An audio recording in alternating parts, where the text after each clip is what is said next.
우리도 모르게 이런저런 우상을 마음의 성소에 들여놓을 수가 있습니다. 그래서 그것을 버려야 된다, 이렇게 말씀을 드렸습니다. 자, 그런데 우리 마음에 가장 큰 우상이 있습니다. 그 가장 큰 우상이 바로 자아라는 거예요. 자기 중심적인 삶을 사는 것, 그것이 우리 마음속에 있는 가장 큰 우상입니다.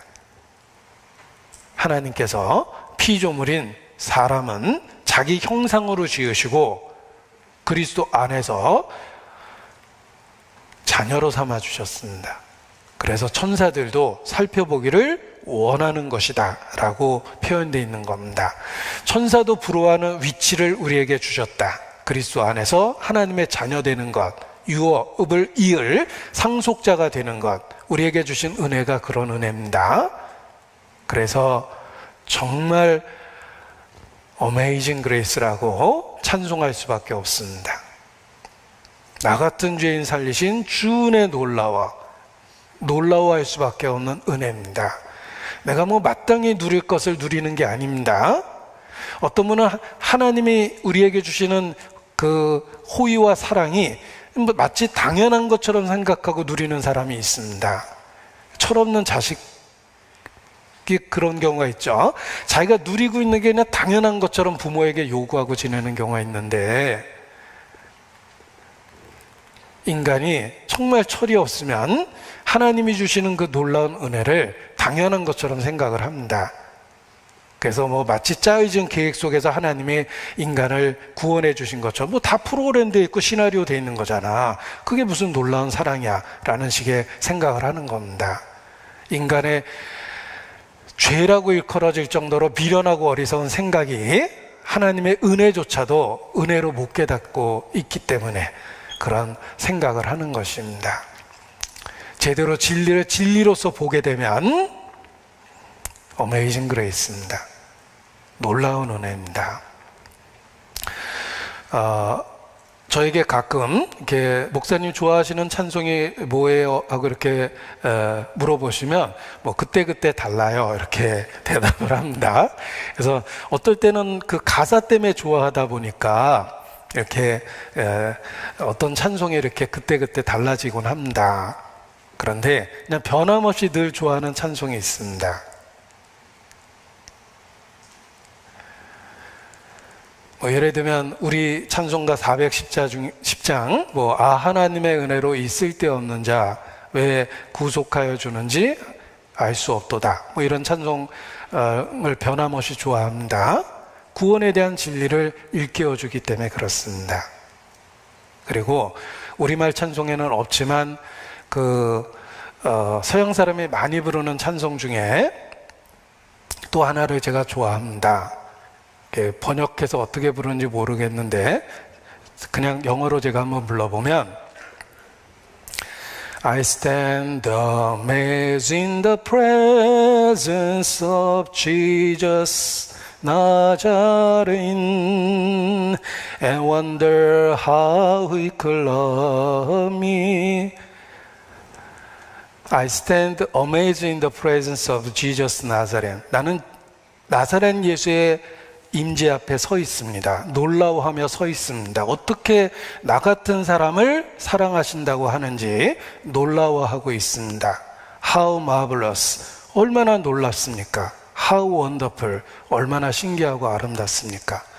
그 찬송이 그냥 How marvelous, How wonderful이라는 구령구절의 반복입니다. 근데 그 찬송에 그 How marvelous, How wonderful이라는 그 가사 때문에 제가 그 찬송을 그냥 변함없이 좋아합니다.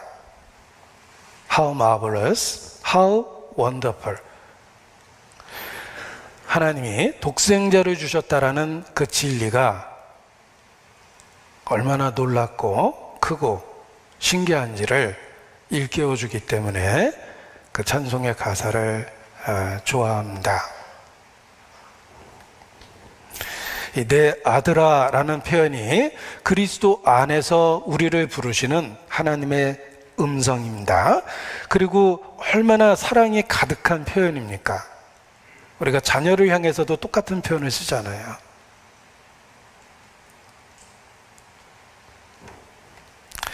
왜 딸이라고는 안 그랬을까? 이렇게 오해하시면 안 됩니다. 아들은 상속자와 유업을 이을 자라는 의미를 갖고 있습니다. 그래서 아들이란 표현을 쓰고 우리에게 주신 영이 아들의 영이라고 이렇게 표현되어 있는 것입니다. 내 아들아, 사랑을 담아서 그리스도 안에서 우리를 부르시는 하나님의 음성입니다. 하나님이 가라사대 창조주가 권위를 갖고 인간에게 선포하십니다. 하나님이 가라사대. 그런데 그 하나님이 가라사대라는 말보다 더 우리를 흔들어 놓는 표현이 내 아들아 라는 개인적인 친밀함을 갖고 부르는 호칭임, 그 표현입니다. 하나님이 가라사대 해도 우리는 긴장을 해야 됩니다. 창조주가 피조물에게 말씀하고 계시잖아요. 납작 엎드려서 뭐라고 말씀하시는지 들어야 됩니다. 그런데 권위를 갖고 창조주로서 인간에게 단지 선포하는 말씀이 아니라 사랑을 담아서 우리 각 사람을 부르십니다. 내 아들아. 그래서 하나님의 사랑이 느껴지면 그 말씀이 마음에 큰 울림이 되고 말씀이 마음에 새겨지는 겁니다. 왜냐하면 사랑을 담아서 불렀기 때문에 그 말씀이 우리 마음에 심겨질 수밖에 없는 거예요. 고린도 전서 4장 15절입니다. 오늘 본문에는 표시하겠습니다. 고린도 전서 4장 15절.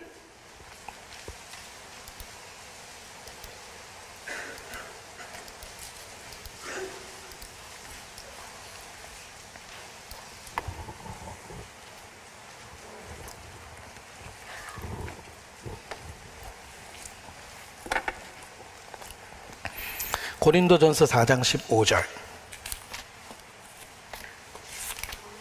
같이 읽겠습니다. 그리스도 안에서 1만 스승이 있으되 아비는 많지 아니하니 그리스도 예수 안에서 복음으로써 내가 너희를 낳았음이니라. 자, 그리스도 안에서 선생 노릇하는 사람은 많고 선생 노릇하기는 쉽습니다. 그런데 아비는 많지 않다. 지식으로 가르칠 수 있는 사람은 많지만 사랑을 갖고 대할 수 있는 사람은 많지 않다. 이런 뜻입니다. 하나님은 우리가 갖고 있는 그 사랑의 모형의 실체입니다. 우리가 바다 사진을 갖고 있는 것과 우주 사진을 갖고 있는 것과 우주 그 자체와 바다 그 자체는 비교할 수 없는 스케일, 규모가 다릅니다. 우리가 갖고 있는 그 하나님의 사랑의 일부는 그야말로 말 그대로 찌극히 작은 일부입니다. 마치 우리 육체 중에 세포 하나 정도 될까? 이렇게 표현해 볼 수도 있을 겁니다. 하나님은 그 사랑의 실체입니다. 그냥 단지 1만 스승으로 권위를 갖고 우리에게 가르치는 분이 아니라 아비의 마음을 갖고 우리에게 말씀하시는 분입니다. 그리고 그리스도 안에서 진정한 선생은 단지 지식을 가르치는 존재가 아니라 아비의 마음을 품어야 된다라는 걸 일깨워 줬기 때문에 바울도 이런 표현을 쓴 것입니다. 또 데살로니가 전서 2장 7절 8절도 찾겠습니다. 데살로니가 전서 2장 7절 8절입니다.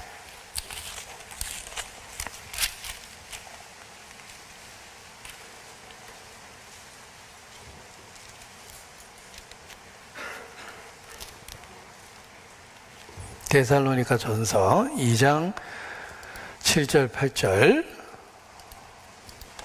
오직 우리가 너희 가운데서 유순한 자 되어 유모가 자기 자녀를 기름과 같이 하였으니 우리가 이같이 너희를 사모하여 하나님의 복음으로만 아니라 우리 목숨까지 너희에게 주기를 즐겨함은 너희가 우리의 사랑하는 자 됨이니라. 제가 처음 성경을 배울 때는 이 유모가 친엄마가 아니라 젖을 나눠주는 그런 유모인 줄 알았어요. 처음 성경을 읽을 때는. 그런데 나중에 공부하다 보니까 유모가 아이를 낳은 그 젖먹이는 친어머니라는 뜻입니다. 친엄마 아니구나 이렇게 생각하면 안 됩니다. 이 유모는 젖먹이를 먹이는 친엄마를 표현한 겁니다.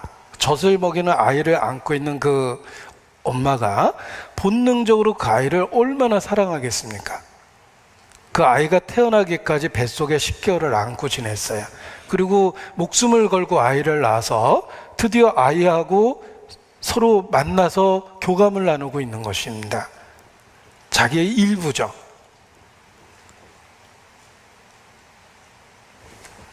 일부라는 표현을 제가 써놓고 뭔가 잘못 쓴 것 같아서 이렇게 망설이고 있습니다. 어떤 의미에서 자식은 나의 전부가 될 수 있는 거예요. 그런데 유모가 자기 자녀를 기름과 같이 내가 너희를 그렇게 사모한다. 그래서 목숨까지 주기도 즐겨한다. 이렇게 바울이 표현한 것입니다. 이것은 그리스도의 심장을 가져야지만 쓸 수 있는 표현입니다. 바울이 그러했습니다. 그리고 하나님 자신은 그 사랑의 그 실체예요.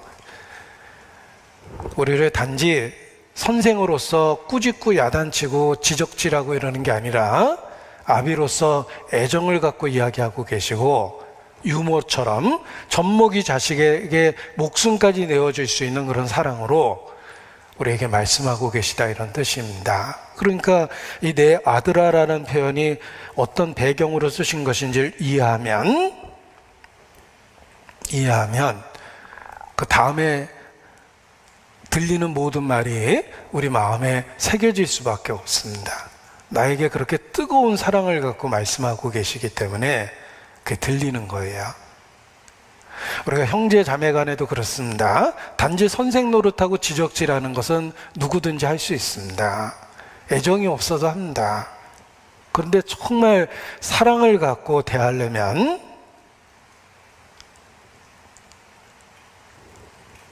이 말과 표현이 달라집니다. 간절함이 달라집니다.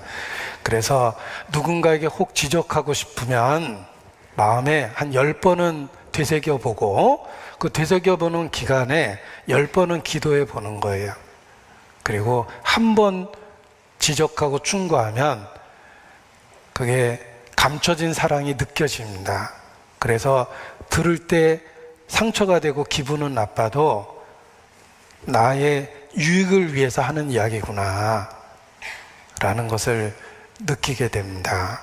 그런데 쉽게 지적하고 선생 노릇하고 그러면 서로에게 말은 맞는 말인데 서로에게 상처가 될 뿐입니다.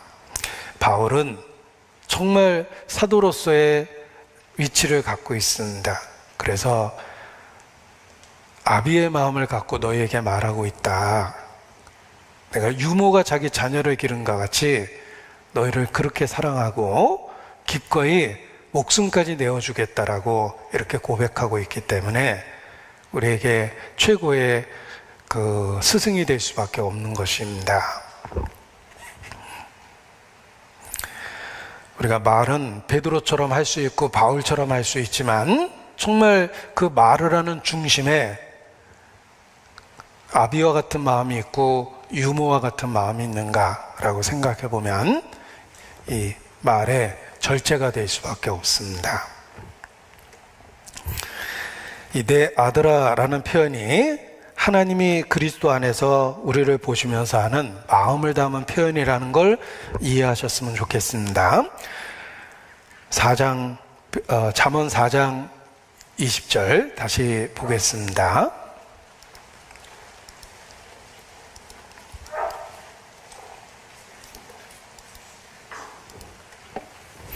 내 아들아, 내 말에 주의하며 나의 이르는 것에 내 귀를 기울이라.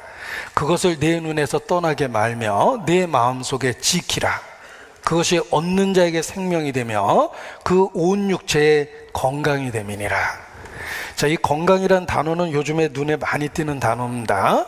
사람들이 몸에 대한 집착이 많을수록 건강에 대한 염려가 더 많아지고 건강에 대해서 집착하고 온통 모든 대화 내용이 그런 대화를 주로 하게 됩니다. 근데 여기 하나님이 가르쳐 주신 그 건강의 비결이 있습니다. 그것도 일부분에 듣는 비결이 아니라 그야말로 만병통치죠. 온 육체의 건강이 됨이니라. 당뇨, 성인병, 고혈압, 암, 뭐 아무 상관없습니다. 아무튼 온 육체의 건강이 된다고 그러니까 하나님이 보증한 거니까 얼마나 확실합니까? 이게 도대체 뭘까? 그것이 도대체 뭘까? 이런 생각이 들죠. 그것이 온 육체의 건강이 된다는데 도대체 그것이 뭘까? 예. 여기 내 아들아, 내 말에 주의하고 나의 이르는 것에 내 귀를 기울이라. 이 하나님의 말씀, 하나님의 뜻을 붙잡는 것이 결국은 생명이 되고 온 육체의 건강이 된다, 이런 뜻입니다. 하나님의 말씀을 내가 어떻게 듣고 있는지, 무엇을 듣고 있는지 주의를 기울여야 된다. 그것이 생명이 되고 온 육체의 건강이 된다, 이렇게 말씀하십니다.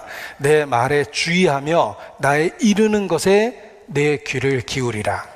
내 눈에서 떠나게 말며 내 마음속에 지키라.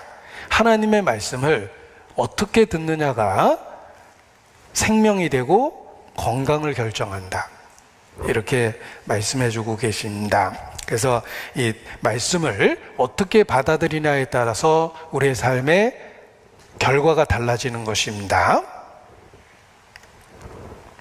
씨 뿌리는 비유를 생각해 보십시오. 어떤 씨는 길가에 떨어지고 어떤 씨는 돌짝밭에 떨어지고 어떤 씨는 가시덤불에 떨어지고 어떤 씨는 좋은 밭에 떨어졌는데 결과가 다 다릅니다. 기억할 것은 씨는 똑같았다는 거예요. 똑같은 씨앗이 어디에 떨어졌느냐에 따라 결과가 다릅니다. 씨앗은 말씀이고 밭은 마음이에요. 우리가 어떤 마음으로 말씀을 듣느냐가 결과를 다르게 만들고 있다는 것입니다. 우리는 같은 공간에서 같은 말씀을 듣습니다. 그 말씀을 어떻게 듣느냐가 길가에 떨어진 씨앗처럼 되는 것도 있고 돌짝밭에 떨어진 씨앗도 되고 가시덤불에 떨어진 씨앗도 된다. 그리고 어떤 사람에게는 좋은 밭에 떨어진 것이다. 말씀을 듣고 깨닫게 된다. 결실하게 된다. 기억할 것은 씨는 동일했다는 것입니다. 그 동일한 말씀을 어떻게 듣느냐에 따라서 결과가 다른 겁니다. 어떤 사람은 죽어라고 변하지 않는 자기의 삶을 선생을 바꿔서 해결하려고 합니다. 자신의 삶이 변하지 않는 것을 자기 안에서 출발하는 게 아니라 선생을 바꾸면 그게 될 것처럼 그렇게 생각하고 교회를 떠도는 사람이 있습니다. 그것도 정말 어리석은 거예요. 동일한 진리를 어떤 마음으로 듣느냐가 결과를 바꾸는 것입니다. 씨앗 바꾼다고 될 문제가 아니라는 거예요.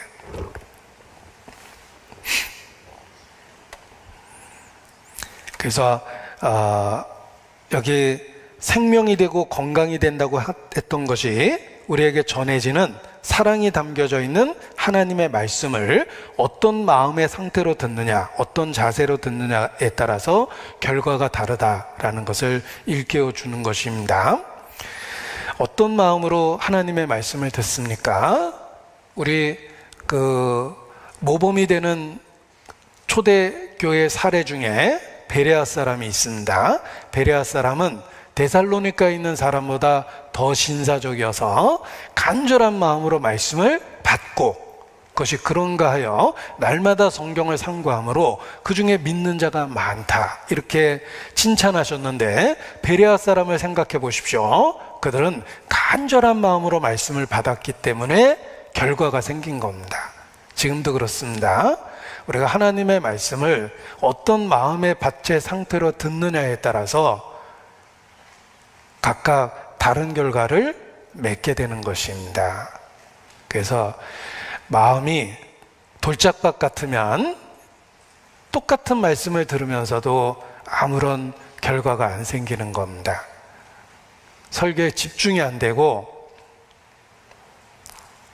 그런 일이 생깁니다. 사실 제가 집중시키는 방법을 알고 있지만 사용을 안 하고 있습니다. 어떻게 집중시키는지 아세요? 항상 목사님이 설교하면 이 듣는 사람들이 집중이 안 돼가지고 막 분위기가 나빴는데 어느 날 보니까 목사님을 계속 뚫어지게 쳐다보고 있더랍니다. 그래서 야, 뭐가 달라졌나라고 보니까 목사님 뒤에다 누가 시계를 걸어놨답니다. 언제 끝나는 거야? 그러면서 뚫어지게 쳐다보니까 저도 시계 걸어놓으면 됩니다. 그런데 그런 치사한 방법 많습니다. 자, 하나님의 말씀을 어떤 마음으로 듣느냐에 따라서 결과가 달라진다, 이렇게 말씀을 드렸습니다. 의인의 길이 있고 악인의 길이 있다고 오늘 본문이 시작되었는데, 자, 길이라는 말은 가야 되는 과정이 있는 것이고 길이라고 표현한 이유가 있습니다. 인생은 길입니다.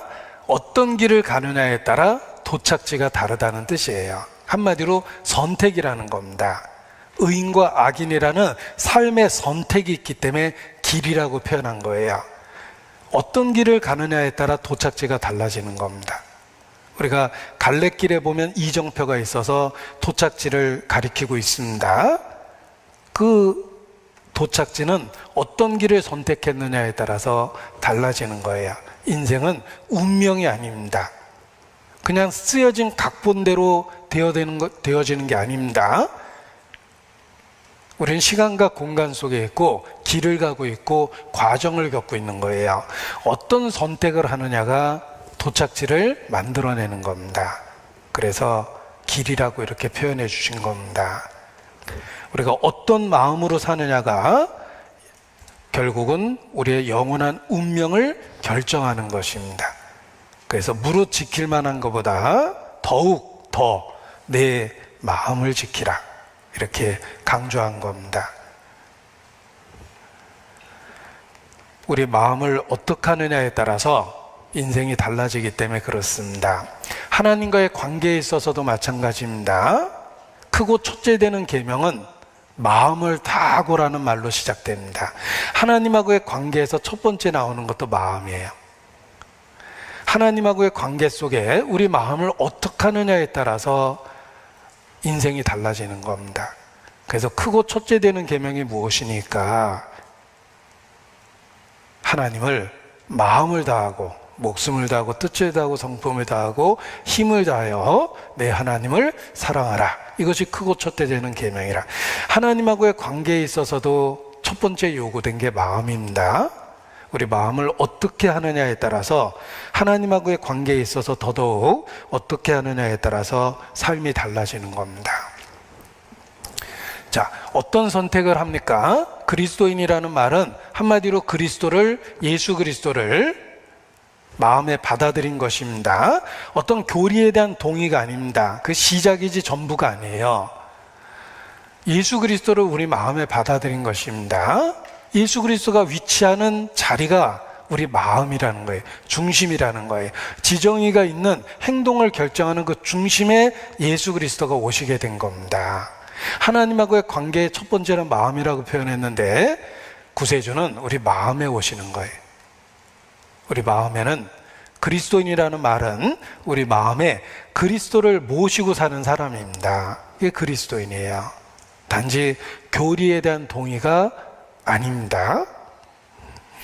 베드로전서 3장입니다. 베드로전서 3장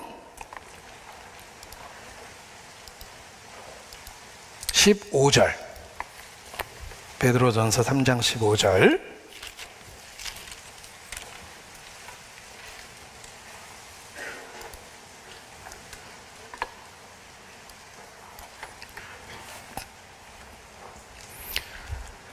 베드로전서 3장 15절.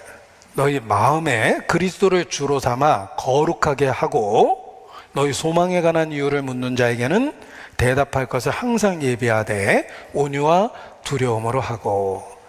자, 만약에 가로치기로 천국 본고사 문제 나왔다고 한번 생각을 해보죠. 다음 중 네모에 알맞는 말은 너희 네모에 그리스도를 주로 삼아 거룩하게 하고, 너희 집에, 너희 생각에, 너희 지식에가 아닙니다. 너희 마음에. 그리스도가 우리 안에 위치하는 그 자리가 우리 마음이라는 거예요. 우리 삶의 중심에 그리스도가 계시는 겁니다. 그래서 너희 마음에 그리스도를 주로 삼아 거룩하게 하라, 이렇게 말씀해 주셨습니다. 그 크고 첫째 되는 계명도 첫 번째가 하나님하고의 관계에 있어서 마음이란 단어라고 표현을 했습니다. 그리스도는 우리 마음에 오셔서 마음의 자리를 잡는 거예요. 너희 마음에 그리스도를 주로 삼아 거룩하게 하라. 이것이 이제 크리스찬의 모습입니다. 우리 마음에 그리스도께서 계시는 겁니다. 그러기 위해서는 우리에게 믿음이라는 화합이 필요한 거예요. 에베소서 3장 17절입니다. 이 두 말씀을 연결해서 생각하면 더 이해하기가 좋습니다. 에베소 3장 17절.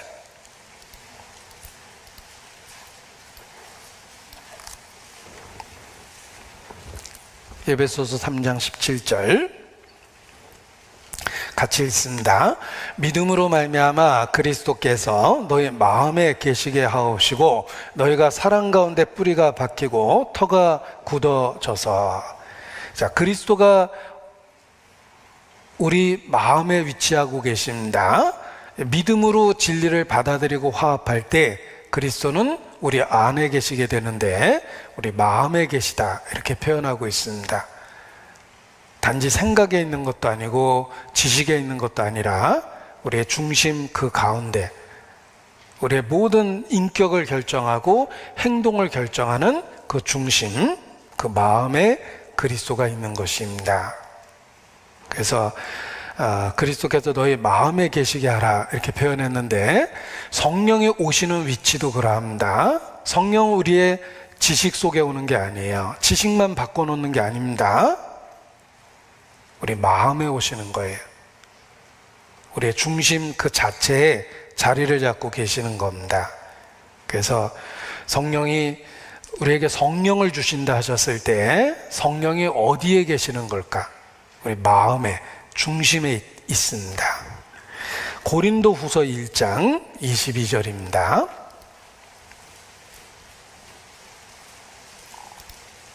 고린도 후서 1장 22절.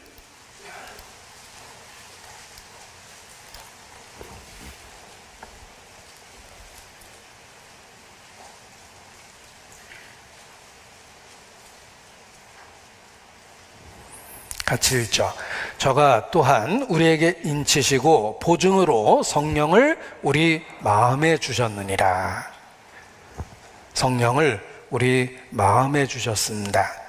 그래서 우리의 마음에 성령이 계시고 우리의 육체는 성령이 계시는 전이 된 겁니다. 고린도전서 6장 19절. 고린도전서 6장 19절.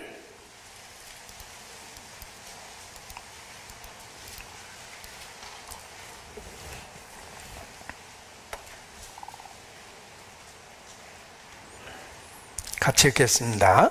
너희의 몸은 너희가 하나님께로부터 받은 바 너희 가운데 계신 성령의 전인 줄을 알지 못하느냐? 너희는 너희의 것이 아니라. 자, 알지 못하느냐?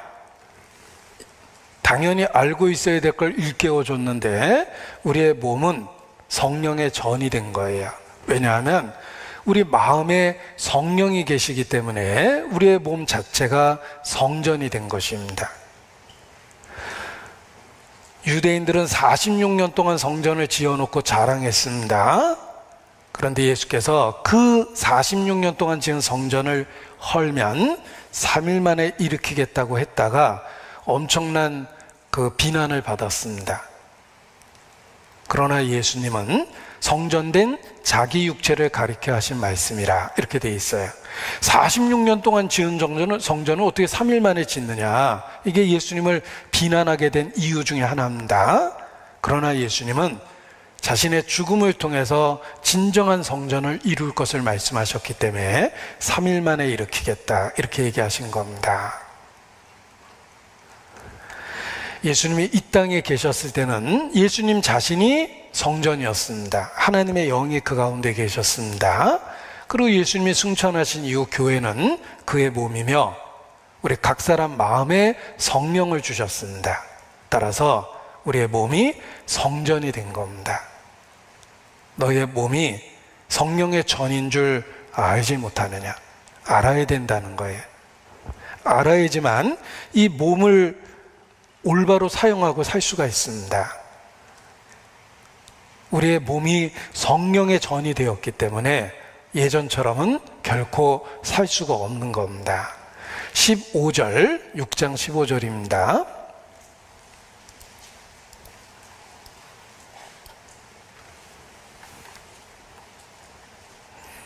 같이 읽죠. 너의 몸이 그리스도의 지체인 줄을 알지 못하느냐? 내가 그리스도의 지체를 가지고 창기의 지체를 만들겠느냐? 결코 그럴 수 없느니라. 우리의 몸은 성령의 전입니다. 우리의 몸은 그리스도의 지체입니다. 그리스도의 지체를 갖고 창기의 지체를 만들겠느냐? 결코 그럴 수 없느니라. 그리스도의 지체를 갖고 깡패의 몸을 만들면 안 되죠. 우리 각 사람 속에 성령이 계시다는 걸 인식하고 우리의 육체가 성령의 전이 됐다는 걸 생각해야지만 몸을 쓰는 방법이 바뀌고 살아가는 방법이 바뀌게 되는 겁니다.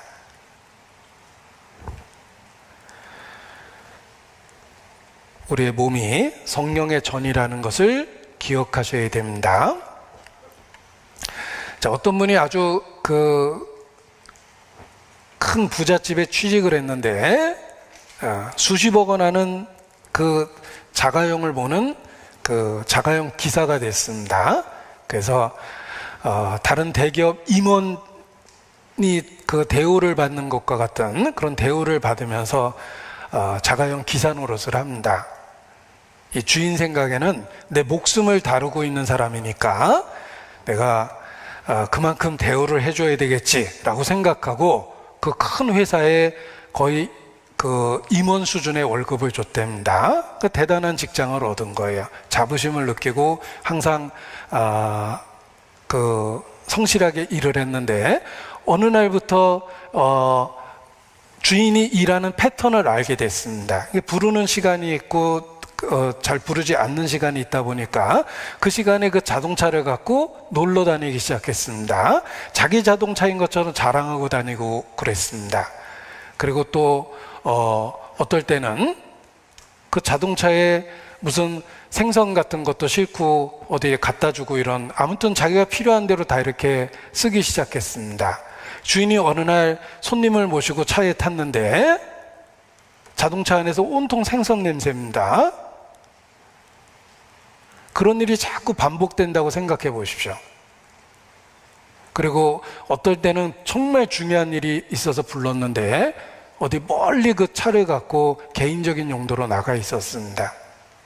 그러면 틀림없이 그 직장을 잃어버리게 될 겁니다. 그런데 우리가 그 잘못된 기사 같은 행동을 하나님 앞에서 하고 삽니다. 우리의 육체는 성령의 전인데 우리가 이 육체를 가지고 어느 순간부터 자기 용도로 쓰기 시작을 합니다. 써서는 안 될 때 육체를 쓰는 거예요. 결코 그럴 수 없느니라라는 양심의 수없이 많은 외침이 들림에도 불구하고 그냥 무시하고 자꾸 그렇습니다. 그 결과가 어떻게 되겠습니까? 성령은 우리 마음에 계시며 우리의 육체는 성령의 전이 된 것입니다. 따라서 내가 이제는 더 이상 이 육체 갖고 할 수 없는 일들이 많아진 거예요.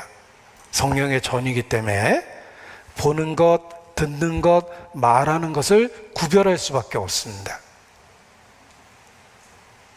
내가 보면 그리스도와 함께 보는 것이고 내가 들으면 그리스도와 함께 듣는 것입니다. 죄를 짓게 되면 결코 그럴 수 없느니라라는 비명 같은 부르짖음을 듣게 돼요. 그래서 구별돼서 살 수밖에 없는 것입니다. 이스라엘이 멸망한 원인을 역사 속에서 공부해 보면 그들은 살아계신 하나님으로부터 점점 멀어지면서 그 빈자리를 우상으로 채웠습니다. 나중에 이스라엘 안에 온갖 이방의 우상이 다 들어왔어요. 그들은 가나안 땅에 살고 있습니다. 하나님이 주신 가나안 땅에 7 족속이 있었는데 그들의 풍습도 들어왔고, 멀리 바벨론의 풍습, 또 주변에 있는 나라의 풍습들, 두로와 시돈의 그런 우상들, 이런 것들이 마구 들어오기 시작했어요. 가나안 원주민들의 우상, 그리고 주변에 있는 에돔, 두로, 시돈, 이웃 나라의 우상들이 들어오고, 그리고 멀리 있는 바벨론의 우상까지 들어옵니다. 그 우상이 결국은 성전 안에까지 들어왔어요. 제사장들까지 그 우상을 접하고 우상을 성전에다 모셔다 놓고 이런 일이 생깁니다. 그러다가 망한 거예요.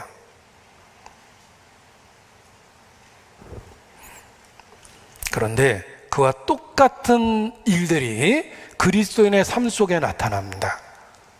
멸망한 이스라엘이 했던 일들이 우리의 삶 속에 그대로 나타납니다. 온갖 우상이 우리 삶 속에 다 들어오는 거예요. 에스겔 14장입니다.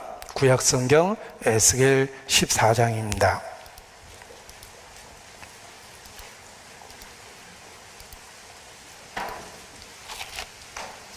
구약성경 에스겔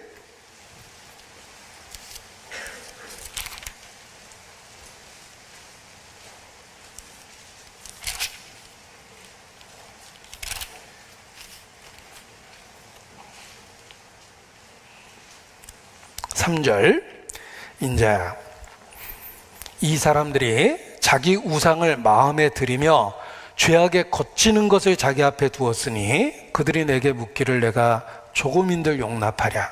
그러니까 하나님 앞에 나와서 묻기는 묻는데 그들의 삶 속에 우상이 가득한 겁니다. 우상도 섬기고 하나님도 섬기고, 답답하면 점쟁이한테도 가고 굿도 좀 하고 주일날은 교회 가고, 뭐 심하게 얘기하면 그런 식입니다. 마음의 우상을 들여놓고 하나님 앞에 나타나는 거예요. 또 4절에 보면 같은 말씀이 있습니다. 그런즉 너는 그들에게 말하여 이르라. 나 주 여호와가 말하노라. 이스라엘 족속 중에 무릇 그 우상을 마음에 들이며 죄악에 거치는 것을 자기 앞에 두고 선지자에게 나오는 자에게는 나 여호와가 그 우상에 많은 대로 응답하리니. 우상에 많은 대로 응답하겠다고 그랬죠. 뭐든지 왜곡되고 잘못돼서 받아들여지게 되는 거예요. 왜냐하면 이미 그 마음속에 우상이 가득하기 때문에 그렇습니다. 그래서 5절에 보면 5절 보면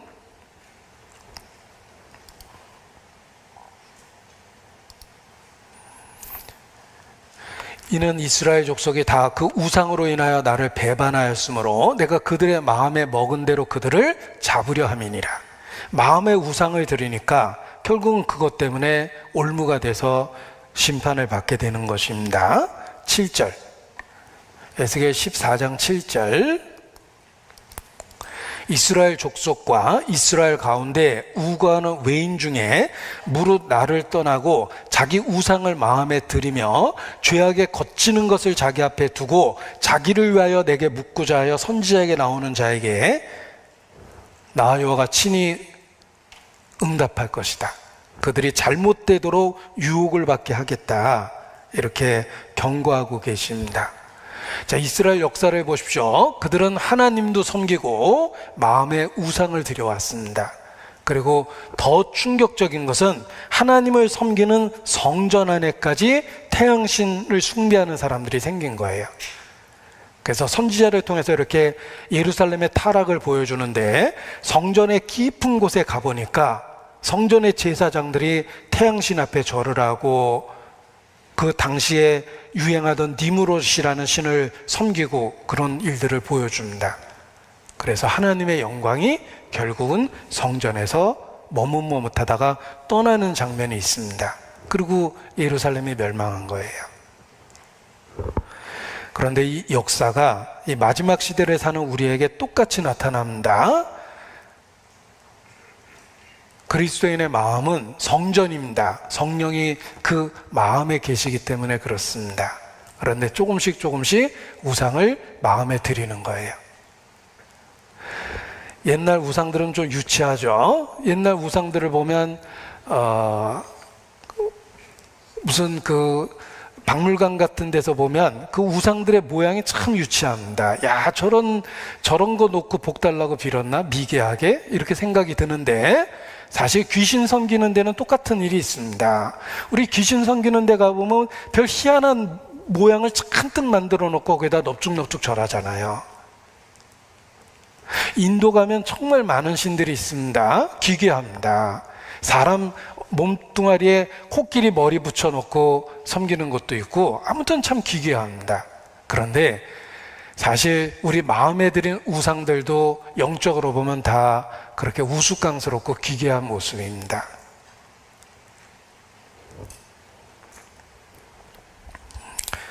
무슨 아이스크림 가게 가보면 아이스크림이 이렇게 종류대로 쫙 있습니다. 그래서 취향대로 골라 먹게 무슨 맛 드릴까요? 이렇게 하는데 요즘 우상 숭배는 딱 베스킨라빈스 31입니다. 골라서 섬길 수가 있어요. 다양하게. 게다가 현대 문명의 기술을 힘입어 우상의 모습이 여러 가지로 나타납니다. 우리 손에 들려있는 휴대폰, 그 안에서 펼쳐지는 세상, 그게 자기 인생의 일부분이 되고 그것 때문에 위로받고 그거 없으면 금단현상에 시달리고 그런 일들이 점점 많아집니다. 그래서 좋아하는 취향이 점점 다양해지고 여러 가지를 접하고 여러 가지를 위로 삼아서 삽니다. 왠지 그 옛날 예루살렘에 여러 우상을 마음에 들였던 이스라엘의 모습이 보이지 않습니까? 그리고 그 기괴했던 우상들의 앞에 넙죽넙죽 엎드려 절했던 것처럼 우리도 정말 가치 없는 것에 넙죽 엎드려서 절을 합니다. 유대인들이 살아계신 하나님을 버리고 금송아지를 만들어 놓고 그 앞에서 뛰어놀고 축제를 벌입니다. 어리석어 보이죠? 그 금송아지가 황금 숭배 사상이라는 거예요. 그냥 돈이면 다 되는 겁니다. 그래서 사람을 평가할 때도 돈으로 평가합니다. 배우자를 결정할 때도 돈이 가장 중요한 변수가 돼요. 우리 마음에 자기도 모르게 우상을 갖다 들여놓은 겁니다. 그리고 일확천금을 유혹하는 일들이 우리 주변에 많습니다. 뭐 한 번만 투자하면 팔자를 고칠 것처럼 그렇게 일확천금을 유혹하는 것도 많고, 뭐 대표적인 게 코인, 우리 시대 코인이라는 겁니다. 우리도 모르게 거기다 마음을 두고 물질을 두고 시간을 두고 그렇습니다. 그것이 그 옛날 이스라엘이 성전에 여러 우상을 들여놓은 것과 같이 우리도 똑같은 죄를 짓고 있다라는 생각을 하게 됩니다. 그리고 이 모든 죄의 근본을 살펴보면 결국은 뭔가를 더 얻고자 하는 욕심 속에서 그런 죄가 출발을 합니다. 그래서 성경은 탐심이 우상숭배다 이렇게 선언하고 있는 겁니다. 탐심, 10계명의 제일 마지막 계명입니다. 탐내지 마라. 그런데 우상숭배 계명은 두 번째 계명이에요. 10계명에. 그 마지막 10번째 계명이 가장 근본적인 그 우상숭배를 그만 말씀하고 연결되어 있다는 거예요. 그래서 탐심은 곧 우상숭배니라 이렇게 선언하고 있는 것입니다. 우리 본성 속에 근본적인 탐심이 있습니다. 돈, 섹스, 권력. 그래서 보통 이 세 단어가 이렇게 3종 세트처럼 묶여서 나와요. 그리스도인을 유혹하는 것, 돈, 섹스, 권력 이렇게 묶여버립니다. 거기에 탐심이 딱 붙는 거예요. 그래서 돈 자체를 더하는 게 인생의 목적이 됩니다. 재물을 누리는 재미에 인생을 살리는 거예요. 섹스, 더 많은 쾌락을 추구하고 비정상적인 성적 관계를 추구합니다. 성은 기억하십시오. 부부에게 준 거예요. 그래서 부부관계라고 그럽니다. 남녀관계가 아니에요. 부부에게 준 겁니다. 지나친 성적 욕망, 그리고 권력, 크고 작은 조직 속에서 더 나은 위치를 차지하려고 술수를 벌입니다. 시기하고 질투하고 그러죠? 돈, 섹스, 권력, 그거에 대한 탐심이 우상숭배니라, 이렇게 성경은 선언합니다. 그런 탐심 뒤에 우상숭배라는 죄가 있다는 겁니다. 그래서 그리스도인도 이 마지막 시대를 살면서 이런저런 우상을 마음에 들여놓을 수 있다는 겁니다. 그래서 더욱더 내 마음을 지키라 라고 일깨워 주십니다. 우리 마음에 들여놓은 우상을 버려야 되는 거예요. 우리의 마음을 지킨다라는 말이 그런 뜻입니다. 우리 마음에 들여놓은 우상을 버리는 것, 그것이 우리의 마음을 지키는 것입니다. 이에서 생명의 근원이 남이니라 말씀하십니다. 요한 1서 5장입니다. 사도 요한이 마지막에 쓴 요한 1서 5장 마지막 메시지를 보시기 바랍니다. 요한 1서 5장 21절.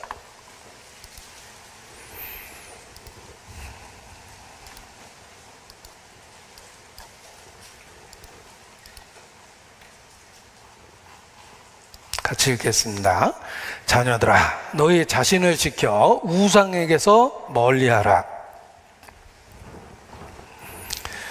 자, 살아계신 하나님을 믿는 사람들, 복음을 통해서 하나님을 믿는 사람들에게 왜 새삼스럽게 유치한 우상숭배에 대한 경고를 하는 걸까? 이것은 그냥 이교도들이 다른 신에게 넙죽 엎드려 절했던 것 이상의 이야기를 하고 있는 것입니다. 우리 마음에 들여놓는 우상들이 있다는 거예요. 탐심이 그런 것들입니다. 이런저런 것에 대한 과욕들, 그것이 우상숭배라는 것입니다. 그래서 사도 요한이 노구를 이끌고 마지막 메시지를 쓰면서 자녀들아, 너희 자신을 지켜 우상에서 멀리하라, 이렇게 일깨워주고 있는 것입니다. 우리 마음에 들여놓은 그 우상을 버려야 되는 것입니다.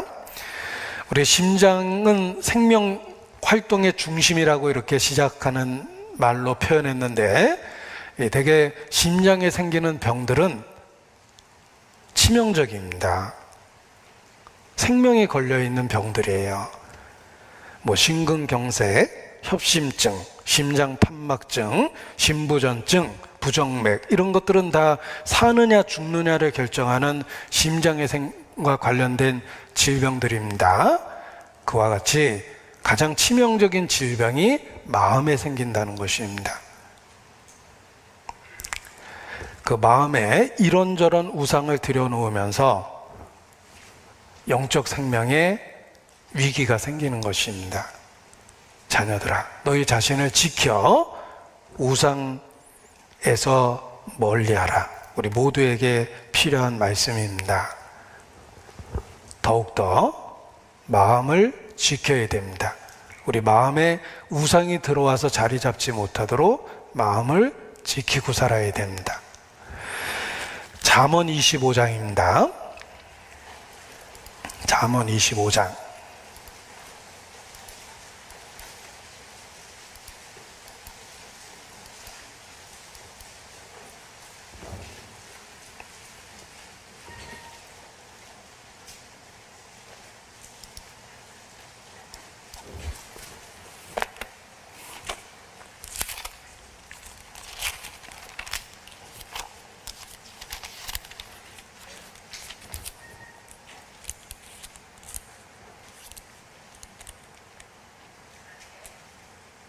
(29절입니다) 28절입니다.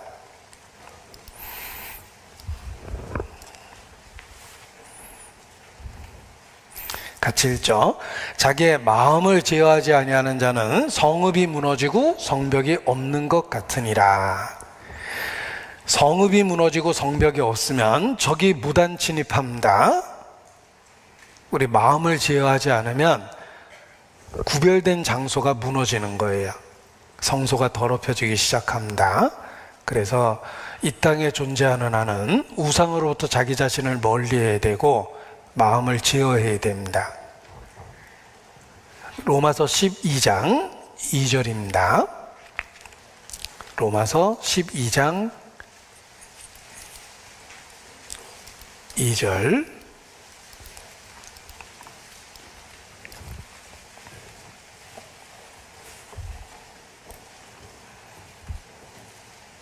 같이 읽겠습니다. 너희는 이 세대를 본받지 말고 오직 마음을 새롭게 함으로 변화를 받아 하나님의 선하시고 기뻐하시고 온전하신 뜻이 무엇인지 분별하도록 하라. 자, 오직 마음을 새롭게 함으로 변화를 받으라. 이것이 매일의 삶에서 우리가 추구해야 될 것입니다. 마음을 새롭게 해서 변화를 받아야 됩니다. 자기의 마음을 제어하지 않는 자는 성벽이 무너진 것과 같습니다. 마음을 제어하고 마음을 새롭게 해서 변화를 받아야 됩니다. 그 방법이 말씀이라는 거예요. 그래서 말씀을 붙잡고 생활을 해야지만 그것이 생명이 되고 온 육체의 건강이 된다. 이렇게 말씀을 해주신 것입니다. 잠언 4장 4절을 보겠습니다. 아까 잠언 4장에 표시해 놓자고 그랬는데 잠언 4장 4절입니다. 같이 읽겠습니다. 아버지가 내게 가르쳐 이르기를 내 말을 내 마음에 두라. 내 명령을 지키라. 그리하면 살리라. 살 수 있는 방법은 하나님 말씀을 붙잡고 사는 것입니다. 하나님 말씀을 붙잡아야지만 마음의 제어가 되고 하나님의 말씀을 붙잡아야지만 마음을 새롭게 해서 변화를 받게 되는 것입니다. 그래서 그것을 내 눈에서 떠나게 말며 내 마음속에 지키라. 그리하면 살리라. 이 말씀이 우리에게 생명줄과 같다. 그것을 붙잡고 살면서 영적 생명을 지속할 수 있는 것입니다. 자, 마음이 성소라는 이야기를 드렸고 우리도 모르게 이런저런 우상을 마음의 성소에 들여놓을 수가 있습니다. 그래서 그것을 버려야 된다. 이렇게 말씀을 드렸습니다. 자, 그런데 우리 마음에 가장 큰 우상이 있습니다. 그 가장 큰 우상이 바로 자아라는 거예요. 자기 중심적인 삶을 사는 것, 그것이 우리 마음속에 있는 가장 큰 우상입니다. 자기 중심적으로 인생을 살고 자기 감정을 중심으로 행동을 하는 것, 이런 것들이 우리 마음속에 제일 큰 우상이다. 이렇게 말씀드릴 수 있습니다.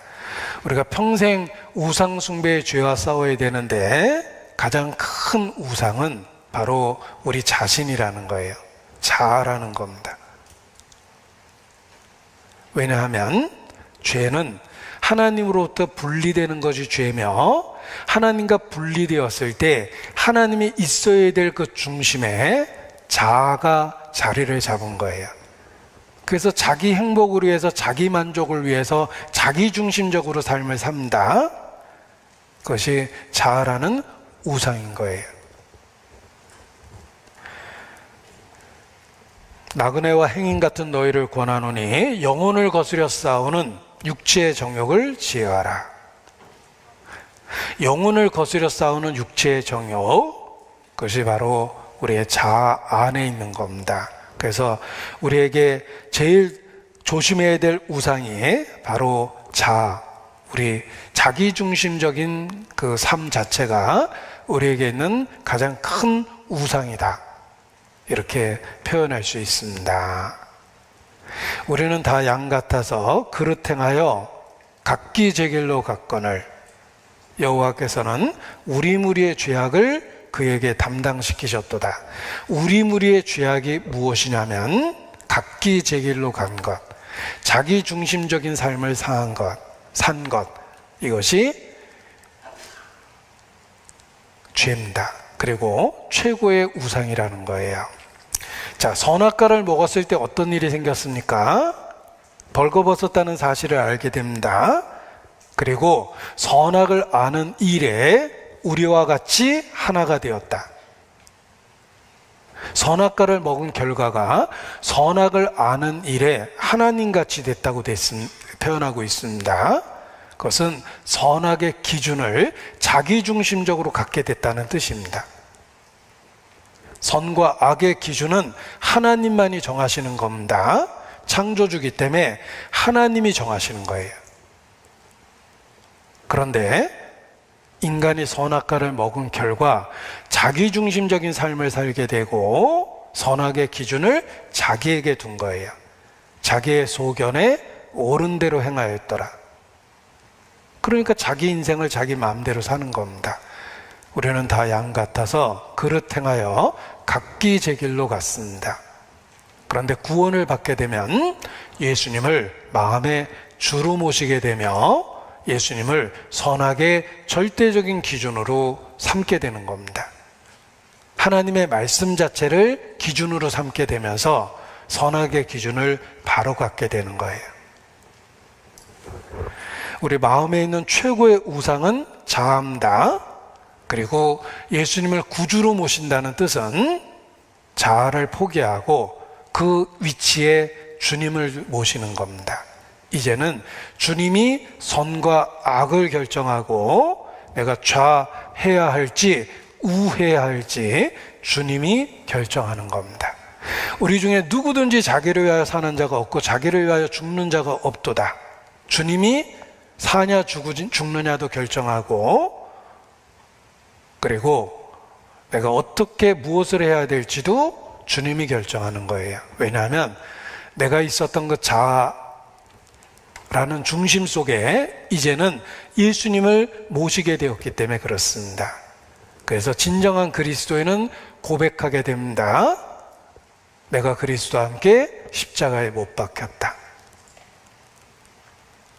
이제는 내가 산 것이 아니요 내 안에 그리스도께서 사는 것이라. 자아를 중심으로 우리가 살아왔던 인생 속에서 주님이 그 위치를 차지하게 되고 주님이 그것을 주장하게 되신 것입니다. 그래서 매일의 삶 속에 주여 뜻대로 하소서, 살든지 죽든지 뜻대로 하소서라는 고백 속에서 매일의 삶을 사는 것, 이것이 그리스도인의 모습입니다. 그리고 그 자아로부터 벗어나는 방법이 말씀을 붙잡는 것, 주의 몸된 교회의 지체와 일원으로 사는 것, 그것이 자아로부터 벗어나는 구체적인 방법입니다. 왜냐하면 교회는 예수 그리스도의 몸입니다. 우리가 교회의 지체와 일원으로 우리의 삶을 살아가면 자기중심적인 삶을 안 살게 돼요. 내 시간 관리도 교회에 맞춰서 짜게 돼 있습니다.